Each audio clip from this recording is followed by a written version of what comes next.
ikaw. Kain ka lang. Kahit malayo ka man. Porkit nagpaganda at nagpa-sexy, malandi na agad.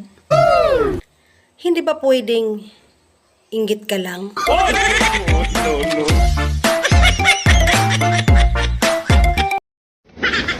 Hoy, Day.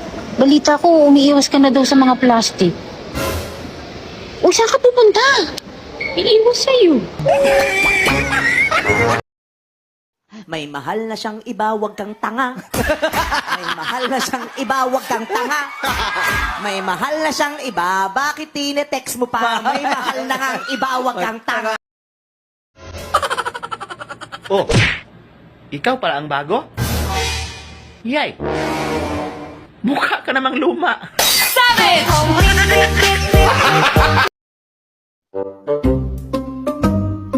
Alam mo ba na nasa dugo namin ang pagiging cute? Oh, wag mo nang hanapin sa mukha.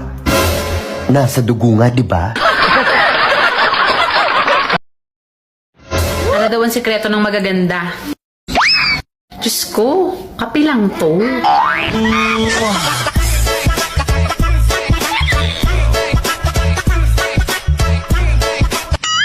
Ate, Bakit? totoo ba na lahat ng magaganda palaging problemado? Bakit ako tinatanong mo? Ang dami-dami ko na nga problema, oh. Dadagdag ka pa? May nagtanong kung may jowa daw ba ako. Minsan meron, minsan wala. Depende kung hindi siya busy sa iba. Tok, tok, tok. Hay, sa tanang wa ganahin ako diha. Wa ko'y labot ninyo, bisan pag mukirig mo. Alam niyo ba, sa dami ng mga tao na walang pera, nasali pa naman ako. Tome. Yeah. I want you to sing of me.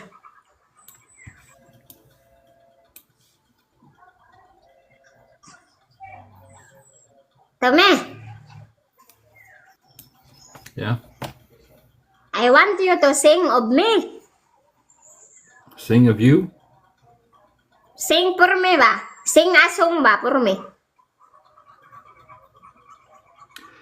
A, B, C, D, E, F, G. How's that? No! For the love for sick ba? For the love for sick. Huh? For the love you sing, not ABCD for kindergarten. Higugma ako nga sama sa kabaw. Kay daruhon tika, gabi iman o adlaw. Tome, Yeah. do you want to come back to me? Hold on.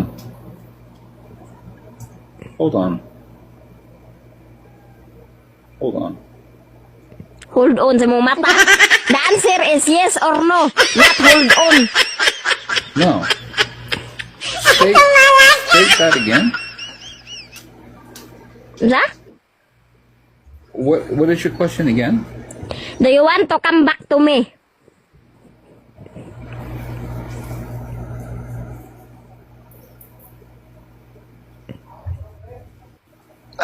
I'm going to say this before. I'm not even going to answer that question. I'm going to reply to it. Yes or no is the question only. No somebody else other already- answer. I said, my question. Wala pa tayo sahod. Sa Lunes pa. Butyak, bakit kahit saan na lang nakikita kita nagtitinda ng mani? Hoy, Botchok, huwag kang ganyan.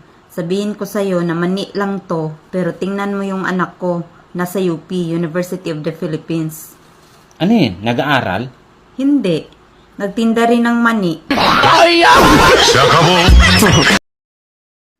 Ang init. Hindi ko kaya. Hindi mo kaya? Eh sabi mo nga yung relasyon mo parang impyerno, kinakaya mo. O personalan?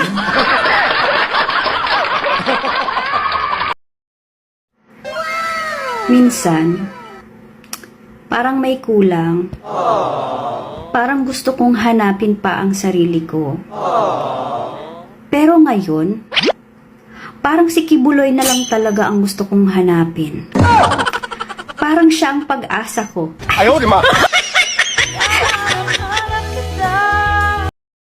Adik ka ba? Sino adik? Ba't mo nasabi akong adik? Sino nagsabi sa'yo? Kung adik ako,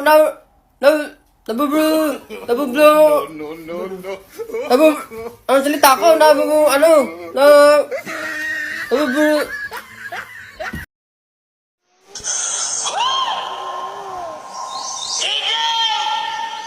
Ito na ang pansil mo! Dumating na! Sabi! Ang layo pala ng bahay mo! Bakit nag-order ka pa? Nasa Encantadia ka pala Dumaan pa ako sa ilog! Tapos ang pansil mo! Karayom lang pala to! Sunduin mo ako dito!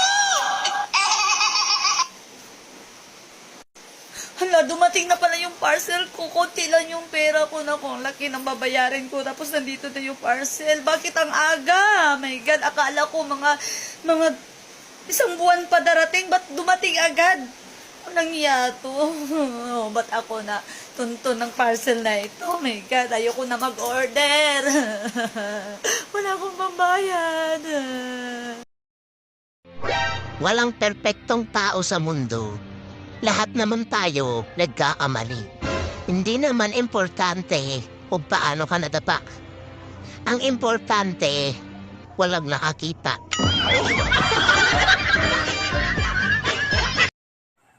Lugar ba to? Hindi. Tao? Hindi. Bagay? Hindi. Hayop? Oo. Ex mo? Ginawa ko ng lahat. Pero parang kulang pa rin. Napapaisip na lang ako, ano ba talaga ang kulang? Bakit parang hindi pa rin sumasapat? Bakit hindi ko pa rin nararamdaman yung satisfaction? Saka ako maaalala, kulang nga pala ako sa pera.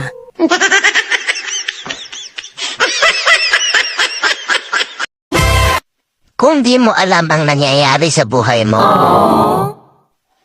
punta ka sa kapitbahay nyo. Alam nila lahat.